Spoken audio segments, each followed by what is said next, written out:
ひよっこパイロットが撃墜王を目指すモッキーのエースパイロットを見ていただき誠にありがとうございます。アメリカ海軍 FA-18 ホーネットを操縦して空母パイロットへの道シリーズの第2弾 DCS ワールドで FA-18 の操作方法を学ぶ前に空母の運用に関して解説したいと思います。このチャンネルはフライトシムを中心にミリタリー全般を取り扱っているチャンネルですので、興味がございましたら画面右下のチャンネル登録ボタンと高評価ボタンをぜひ押していただけると今後のチャンネル運営の励みになりますので、応援をぜひよろしくお願いします。できるだけマニュアルとか解説本などを参考にしながら解説していますが、1階のサラリーマンでパイロットをなりわいにしていませんので、間違った解説の時はコメント欄でご指摘いただけると助かります。アメリカ空母パイロットとしてまず空母の運用方法を知らないと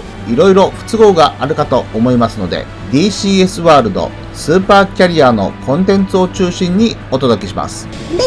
空母だよね。そうだね。このコンテンツで収録されているのがニミッツ級空母 CVN-71 セオドア・ルーズベルトになります。ちなみに2025年3月22日に横須賀で開催された日米親善横須賀スプリングフェスタ2025で改装中だった CVN-73 ジョージ・ワシントンを間近で見たんだけど、本当に巨大な船なんだよね。ニミッツ級ってどのくらいの人が乗ってるの？丸8月別冊アメリカ空母完全ガイドによると、乗組員は空母を運用する要員と航空機を運用する要員や空母内で快適に過ごすための施設スタッフや従軍牧師さんなどを含めると6000人くらいがこの空母で働いています。ちょっとした町だよね。ちなみに沖縄に海上特攻した戦艦大和と軽巡駆逐艦などの護衛艦を含めた乗組員が6000人と言われていますので、この船だけでその人数に匹敵します。なんか赤とか青とか黄色の衣装をまとった人がいるけど、カラフルな衣装を着たおしゃれさんの集まりなの？クルーたちはその職種によって着用するヘルメット、クレイニョとジャージの色が分けられて、レインボーギャングって通称で呼ばれているんだよ。ではその色分けでどんな職種があるかを見ていきます。最初に黄色いジャージは航空機誘導員で、カタパルトの位置まで誘導する航空機ディレクターも含まれ、狭いデッキ上で巧みに航空機を誘導するのが彼らの仕事です。次に緑色のジャージは航空機の整備員で、航空機に問題が発生した時のトラブルシューティングの他にカタパルト及びアレスティングギア操作員も着用しています。青色のジャージは航空機牽引係で、パイロットが機体に乗っていない時に航空機ハンドラーなどを使い機体の移動を行うほか、トラクター運転手、メッセンジャー、エレベーターオペレーターが含まれます。紫色のジャージは給油担当で、発火性の高い航空燃料を給油するため火災の危険がある重要な仕事です。赤色のジャージは航空兵器担当者で、武器の積み込みのほか電子機器の保守及び墜落時の引き上げや爆発物処理も担当します。白色のジャージは最終チェッカーで、航空機に問題がないかを直前まで検査し、最終的なカタパルト発進のジャッジをします。また安全担当者、医療担当者、品質保証担当者、航空運用担当者が含まれます。最後に紹介するのが茶色いジャージは機長です。一人乗りの戦闘機になんで操縦員と機長が2人いるの？パイロットと違って機長は実際に操縦しません。担当する機の責任者になり、担当機の整備、発進、復旧、そして全体的な監督をします。古くから言われるように、機長こそが真のジェット機の所有者であり、パイロットは一度に数時間だけ借りているのだと言われています。色分けされているけど、七色レインボーの服で何でもこなせる便利屋斉藤さんみたいな人はいないの？これだけの人数がいるから、それぞれ担当分けをしないと混乱するから、そんな便利屋さんはいないかな。さて、役割も分かったところなので、実際に機体を動かしながら各クルーの動きを見ていきたいと思います。一応アメリカ空母を取り扱っている海外の YouTube チャンネルも確認しながらの解説になります。甲板上ではいろいろな騒音があり、会話は成り立ちませんので、基本的に指示はジェスチャーになります。最初に茶色い機長にパイロットは発進可能になった旨の親指を立てて合図をし、機長がジェスチャーをするところからスタートします。機長のジェスチャーによって黄色い航空機誘導員がジェスチャーを始めます。パイロットに対する指示は腰より上のジェスチャーになります。手を頭の上で広げたり縮めたりしているジェスチャーはタクシーフォワード。機体をゆっくり前進させます。そして左手を伸ばすジェスチャーは機体を右折しろの合図です。逆に右手を伸ばすと左折の合図です。今、グーを高く上げているジェスチャーはストップを意味します。このジェスチャーは次の担当者に引き継ぐという意味らしいです。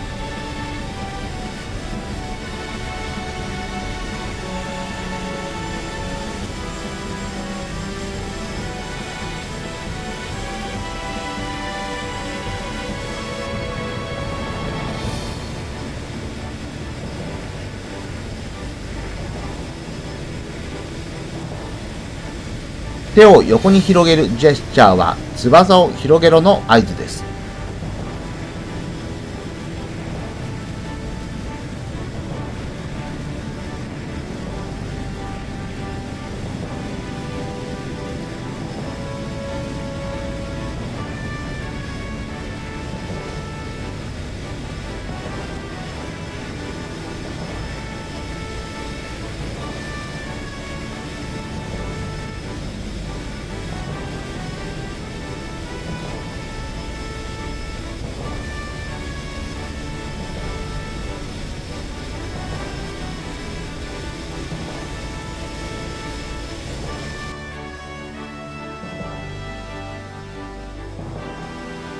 このジェスチャーはカタパルトスプレーダー部にランチバーとトレイルバーをセットします。タイヤの後ろに設置したトレイルバーはイギリス海軍式ではホールドバックバーと呼ばれ、全脚中にある高速庫にはめ込むことにより機体をカタパルトに固定するもので、機体とカタパルトの位置を正確に決めることが可能で、航空機を射出した際には自動的に外れます。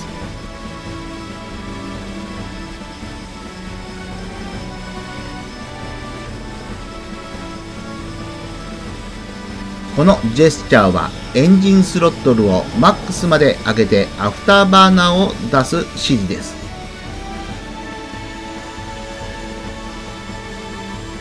最終チェックが完了したのを確認して発艦の合図をするとカタパルトが射出します。これがタクシングからカタパルト発進までの一連の流れです。カタパルトの位置合わせが大変そうだね。こんな難しい操作、モッキーにできるかな？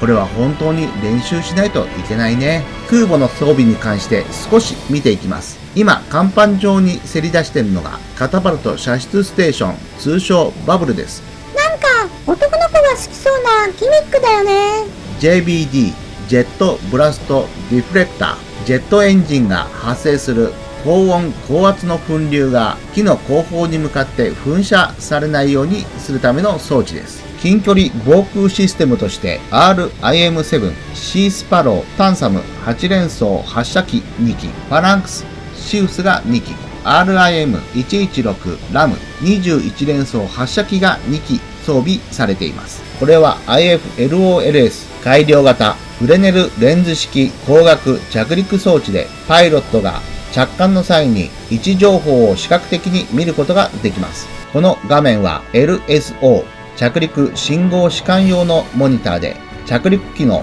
高度と進入角度などを着陸信号視観が確認するためのもので、先ほどご紹介した改良型フレネルレンズ式光学着陸装置と合わせて FA18 ホーネット着陸編で詳しく解説したいと思います。さて最後に空母の発艦風景を FA18 が一番カタパルトから射出し、最後の S3B バイキング対戦哨戒機までの10機が何分で発艦できるかを DCS ワールドで検証したいと思います。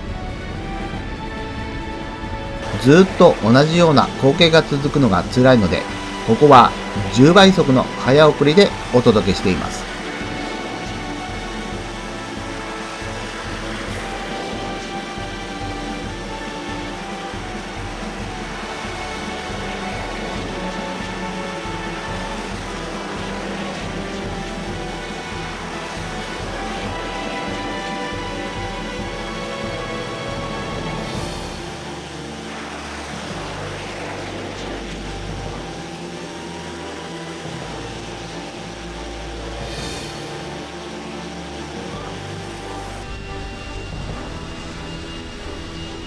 10機目のバイキングが発艦するのにだいたい7分くらいで全て発艦することができました。それではアメリカ空母の運用方法に関しての解説はいかがでしたでしょうか。 DCS ワールドのマニュアルや解説本、海外の YouTube 動画などを参考にしていますが、もし解説が間違っていましたら遠慮なくコメント欄に書き込みをお願いします。次回はいよいよ FA18 の機体に乗って操作方法を学んでいきたいと思いますので、よろしければチャンネル登録をお願いします。高評価ボタンを押してね。